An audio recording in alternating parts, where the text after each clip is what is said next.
"Sir, there is a woman downstairs. She says she has been trying to reach you for 6 years. She says your son is dying and only you can save him."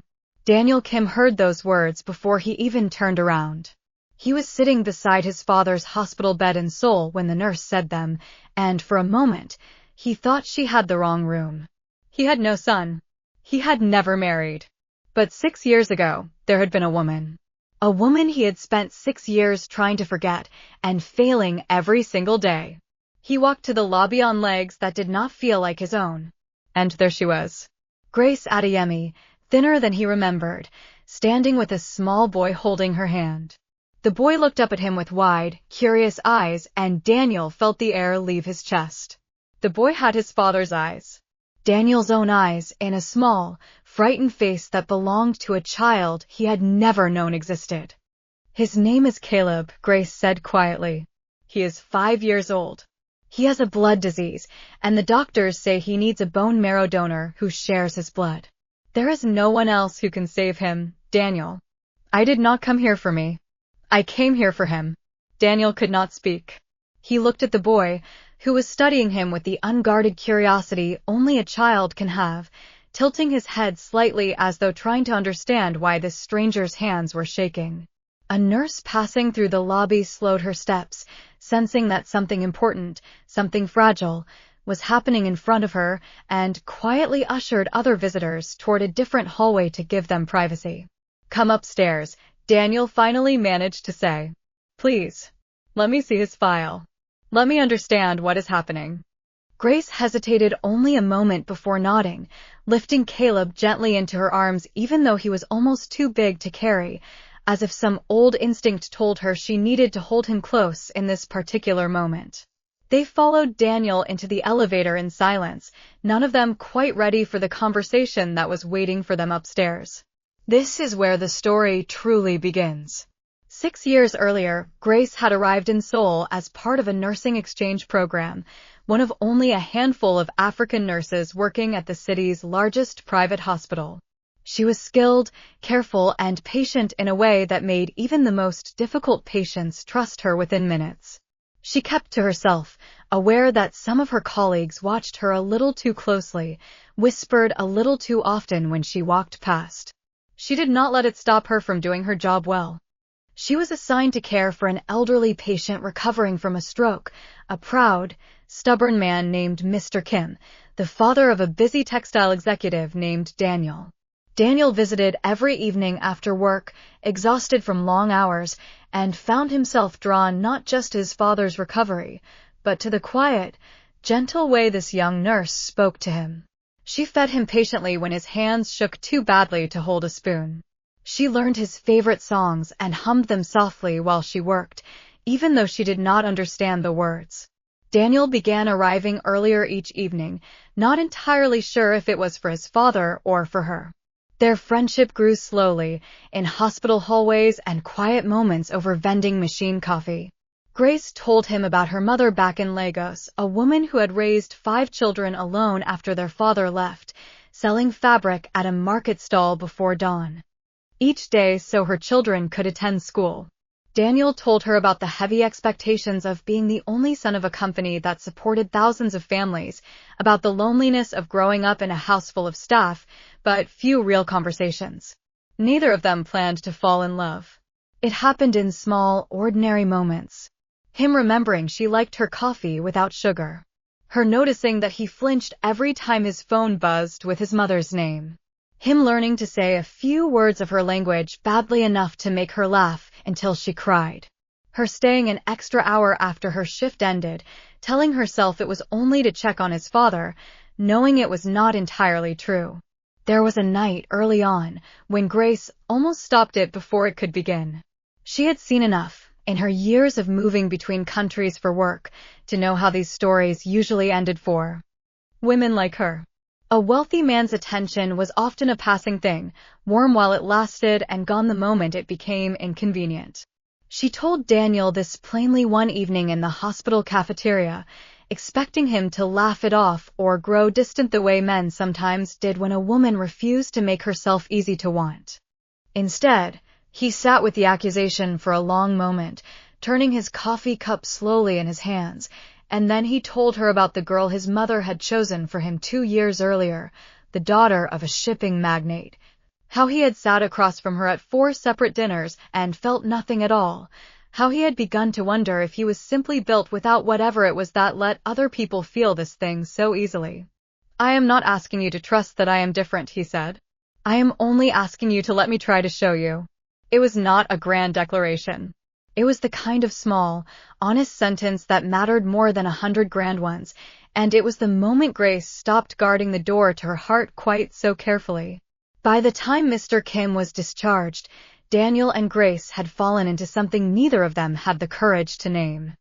They met in quiet corners of the city where no one from the company would recognize him, a small noodle shop near the river, a bookstore that stayed open past midnight, a park bench where they once sat through an entire rainstorm because neither wanted to be the first to say goodbye. For 8 months, it was the happiest either of them had ever been. Then Daniel's mother found out. Mrs. Kim was not a cruel woman by her own understanding of herself. She believed, with complete conviction, that she was protecting her son, her family's company, and the thousands of employees whose livelihoods depended on the Kim name remaining respectable in rooms Grace would never be invited into. She summoned Grace to a hotel restaurant on a gray afternoon in autumn, ordered tea neither of them touched, and laid out, calmly and without raising her voice, exactly what would happen if Grace did not leave Korea and never contact Daniel again. She spoke of visa renewals that could quietly fail to process. She spoke of a hospital contract that could be terminated without explanation. She spoke, finally, of Daniel himself, how a scandal would destroy the merger his father had spent 30 years building, how the stress could kill a man already weakened by one stroke. "He will never forgive himself if he has to choose," Mrs. Kim said. "So I am choosing for him. This is what love looks like sometimes. Doing the hard thing so he does not have to." Grace did not cry in front of her. She waited until she was alone in her small apartment that night, and then she cried for hours, because she understood, even through her anger, that she had no power in that room. A foreign nurse on a temporary visa had no leverage against one of the wealthiest families in Seoul. She packed her belongings in 4 days. She left Daniel a letter that said only that she had been offered a position back home and needed to take it immediately, that she was sorry, that he should not try to find her. She did not mention that she had missed her period twice already, that a small, frightened part of her already suspected what a doctor would confirm 2 weeks later in a clinic in Lagos. Daniel searched for her for months. He called the hospital and was told she had resigned unexpectedly. He tried every number he had, and everyone had been disconnected.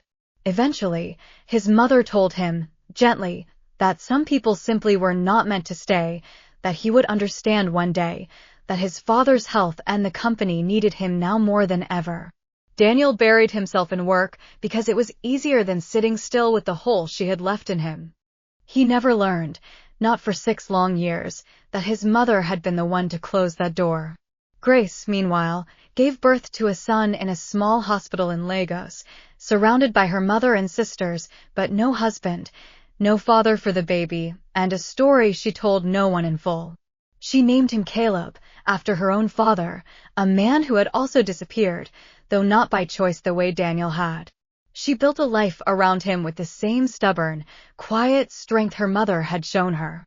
She returned to nursing, worked double shifts, and watched her son grow into a bright, gentle boy who loved drawing airplanes and asking questions that had no easy answers. When people asked about his father, she said simply that he was not in the picture, and something in her voice always closed the conversation before it could go further. For 4 years, Caleb was a healthy, ordinary boy. Then came the bruises that would not fade, the exhaustion that no amount of sleep seemed to fix, the fevers that returned again and again. The diagnosis, when it finally came, felt like the floor disappearing beneath Grace's feet, severe aplastic anemia, a condition in which his bone marrow had simply stopped producing enough healthy blood cells. Without a transplant from a closely matched donor, the doctors told her gently but plainly, his body would eventually lose the fight. They tested Grace. She was not a match. They tested his uncles, his cousins, family friends who volunteered out of love. None of them matched closely enough. The registry searched, but children of mixed heritage were tragically underrepresented in global donor databases, and month after month, no match appeared.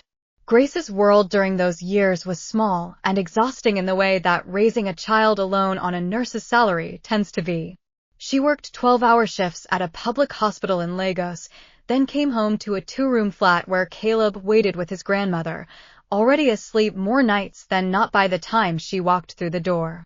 Her sisters helped when they could, taking Caleb on weekends so Grace could pick up extra shifts, and her mother, the same woman who had once sold fabric before dawn to keep her own children fed, often reminded her that struggle was not a sign of failure, only a season. Grace held on to that. She built small rituals to make the hard years feel less hard. Sunday morning pancakes that Caleb insisted on stirring himself, spilling more batter than made it into the pan, and bedtime stories where she let him invent the endings, usually involving airplanes that could also swim. She did not speak of Daniel, not because she had stopped thinking of him, but because some wounds heal faster in silence than in retelling. There was only one person left whose blood had never been tested. Grace spent 11 sleepless nights arguing with herself before she picked up the phone and began the long, humiliating process of finding a man who had every reason to have moved on, in a country she had fled under threat, connected to a family that had once made her feel like nothing at all. She was not doing it for herself. She reminded herself of that every single time her pride screamed at her to stop. She was doing it because her son deserved every chance at a life, even if that chance required her to walk back into the one room she had promised herself she would never enter again. Which brought her to that hospital lobby, holding her son's hand, watching the father he had never met turn pale with a truth 6 years in the making. Upstairs in a private consultation room, Daniel read through Caleb's file with hands that would not stay steady. Grace sat across from him, Caleb now dozing against her shoulder, worn out from the long flight and the emotional weight of a day too big for a 5-year-old to fully understand. Daniel did not ask why she had waited so long to tell him.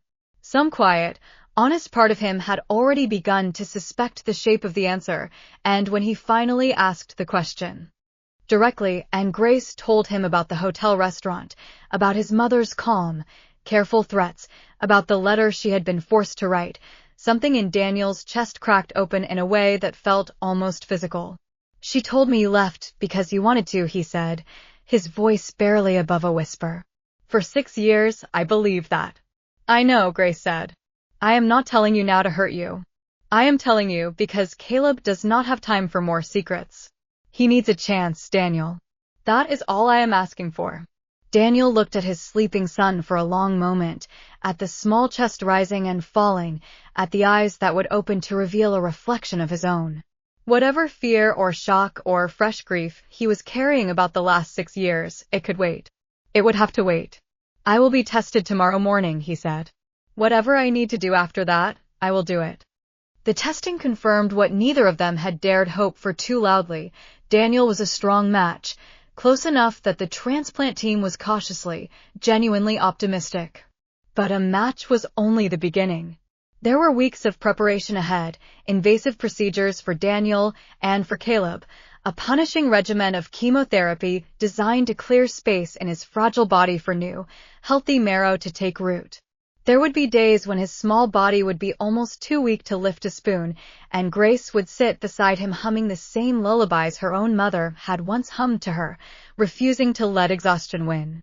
There were quieter moments too, in those early days, that mattered more than either of them expected.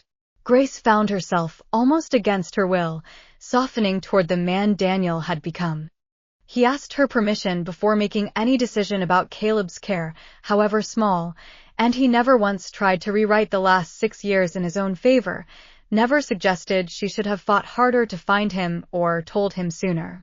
"You did what you had to do to protect him," he told her one evening, watching Caleb sleep through the glass of the isolation room. "I am the one who has questions to answer, not you." It was not forgiveness exactly, not yet, but it was the beginning of something neither of them wanted to name too quickly this time, wary of moving faster than trust could follow. Daniel, for his part, did something he had never done in 34 years of trying to be the son his mother wanted. He confronted her.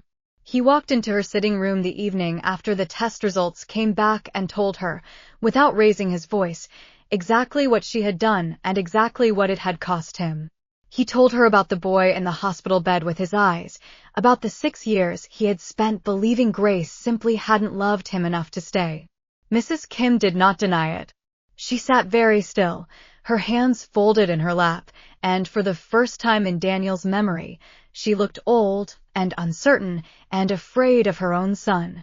"I did what I thought was right," she finally said. "You did what was easiest for you," Daniel answered. "There is a difference, and I think you have always known that." He did not ask her to apologize to Grace, because he understood that some apologies, offered too late, do more harm than silence. He simply told her that Caleb existed, that he was fighting for his life 2 floors below the room where they now stood, and that whatever relationship Mrs. Kim wanted with her only grandson, it would begin with the truth and nothing less. He left before she could answer. The weeks that followed were the hardest and, strangely, the fullest of Daniel's life. He learned to read Caleb's moods the way parents learn over years, not weeks, the particular quiet that meant nausea was coming, the specific way his small hands gripped the blanket when he was scared, but too proud to say so. He brought origami paper because Caleb loved airplanes, and together they folded dozens of clumsy, lopsided gliders that Grace lined up along the windowsill until the room looked like a tiny airport frozen mid-flight.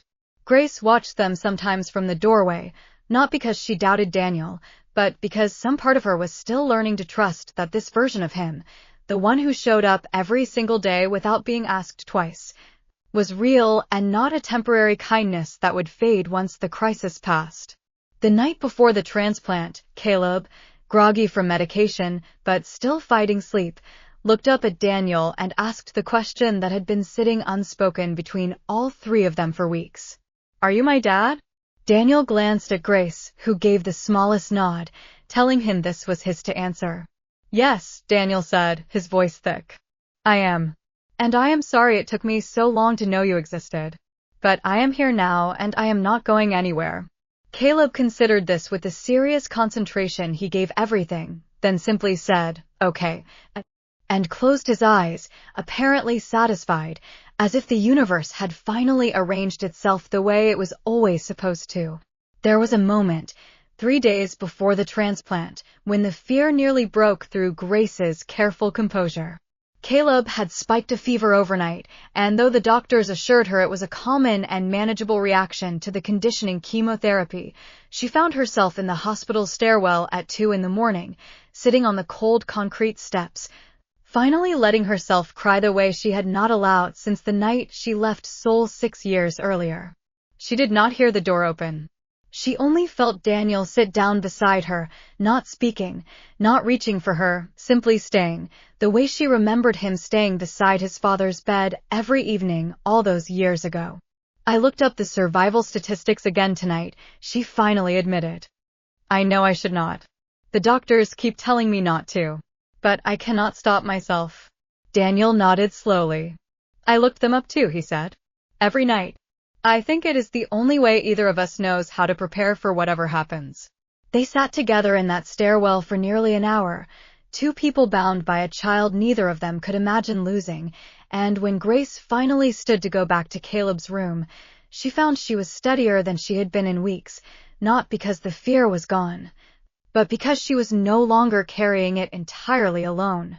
The transplant itself took less than 2 hours, though it felt, to Grace and Daniel sitting together in the waiting room, like the longest stretch of time either of them had ever endured.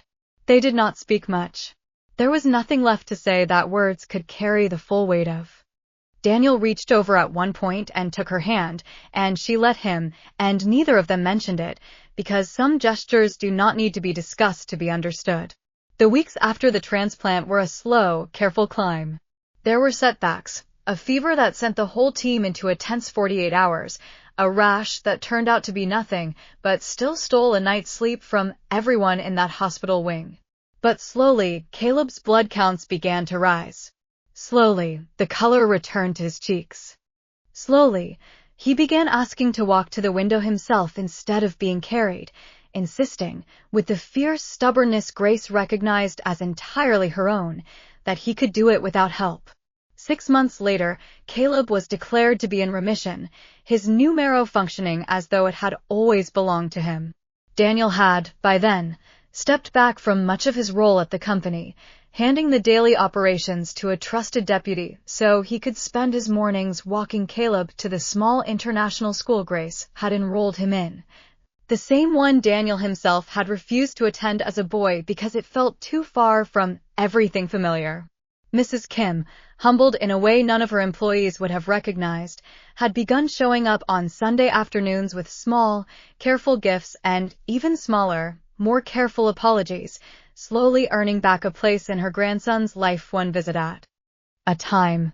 Grace never fully forgot what those 6 years had cost her, and she did not pretend to. But watching Daniel kneel on the living room floor beside their son, helping him tape together the wings of yet another paper airplane, she understood that some stories do not erase their hardest chapters. They simply build something strong enough to hold them. A year after the transplant, on Caleb's 6th birthday, they held a small party in the garden behind Daniel's house, the same garden Daniel had played in as a boy, back when it had felt too formal and too quiet for a child to really call his own. Grace watched Caleb run barefoot across the grass with a handful of school friends, his laughter carrying the way healthy children's laughter does, careless and loud and entirely unaware of how close it had once come to going silent. Mrs. Kim sat under the shade of the persimmon tree, teaching Caleb's friends a clapping game she remembered from her own childhood, and for the first time since that afternoon in the hotel restaurant, Grace let herself believe that people could genuinely change. Not all at once, but slowly, the way seasons change, without anyone quite noticing the exact day summer became autumn. Daniel found Grace near the edge of the garden, both of them watching Caleb attempt and fail and attempt again to do a cartwheel he had clearly seen on a video somewhere. "I keep waiting to wake up," Daniel admitted quietly. "Some mornings I still expect the last year to have been a dream." "It was not a dream," Grace said. "It was the hardest year of both our lives." "That is different from a dream, but I think I understand what you mean." He did not ask her, that afternoon, for anything more than what she was already willing to give. He had learned, slowly and at great cost, that love offered under pressure was worth very little, and that the only kind worth having was the kind two people chose freely, with clear eyes and no more secrets between them. So he simply stood beside her, watching their son finally land the cartwheel and throw both arms into the air in triumph, and let the moment be enough. Caleb likes to say, when people ask why his eyes look so much like his father's, that it is because his father gave him the most important thing he owns before he even knew he was giving it. Daniel, standing nearby, always lets him finish the thought his own way. He has learned, in the hardest year of his life, that some truths are worth the wait, as long as you are willing to show up fully once you finally arrive. Thank you for watching. If you enjoy the story, don't forget to leave us a comment. Also like, share, and subscribe to our channel, and click on the notification bell to get notified when a new story comes up. Don't forget to tell us where you're watching from.